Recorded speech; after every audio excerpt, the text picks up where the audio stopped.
নমস্কার সবাইকে, আমি সৌমালি। আমার চ্যানেল সৌসমস লাইফে তোমাদের সবাইকে স্বাগত জানাই। তো আরও একটা get ready with me get ready with us video নিয়ে আমি চলে এসেছি। রিসেন্টলি গেছিলাম আমরা শান্তিনিকেতন আমাদের অ্যানিভার্সারি আর শিল্পা দিদির বার্থডে সেলিব্রেট করতে। তো কিছুই না, শান্তিনিকেতন মানেই তো শাড়ি, তো দুজনেই একটা শাড়ি পরে নিয়েছিলাম। তারপরে রিকোডের একটা মিস্ট আর ময়শ্চারাইজার দিয়ে স্কিন প্রিপেয়ার করে নিলাম। তারপরে আমি লাগালাম সুইস বিউটির একটা মুস ফাউন্ডেশন, এটা আমার অল টাইম ফেভারিট। তারপরে আমি শিল্পা দিদির আইব্রাউটা একটু করে দিচ্ছিলাম মিউজিক ফ্লাওয়ারের একটা পোমেড দিয়ে, এবং সেই সেম পোমেড দিয়ে আমি আমার নিজের আইব্রাউটাও সেট করে নিলাম। নিজের আইব্রাউটা সেট করে নেওয়ার পরে আমি যেটা করব সেটা হচ্ছে লাগাবো ব্লাশ।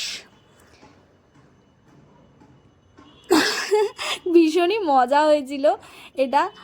তো তারপরে শিল্পা দিদিকে আমি একটু ব্লাশ লাগিয়ে দিলাম আর নিজেও লাগিয়ে নিলাম একটুখানি ব্লাশ। তারপরে লাগানোর পরে আমি লাগালাম কাজল। আমরা দুজনেই কাজল পরেছিলাম। আমার কাজল লুক খুব ভালো লাগে। কাজল আর মাস্কারা লাগিয়ে নেওয়ার পরে লাগিয়ে নিলাম লিপস্টিক আর সেটিং স্প্রে। এইভাবেই একটা get ready with me, get ready with us একটা গেট রেডি উইথ আস আমরা শ্যুট করেছিলাম। ভীষণ মজা করেছি ট্রিপটাতে। আরও ট্রিপের ভিডিও আসছে, তোমরা অবশ্যই আমার চ্যানেলটা ফলো করে রেখো। আর এইটা কেমন লাগলো অবশ্যই জানিও। ভিডিও ভালো লাগলে সাবস্ক্রাইব করে দিও, লাইক করে দিও। থ্যাংক ইউ সবাইকে, লাভ ইউ অল।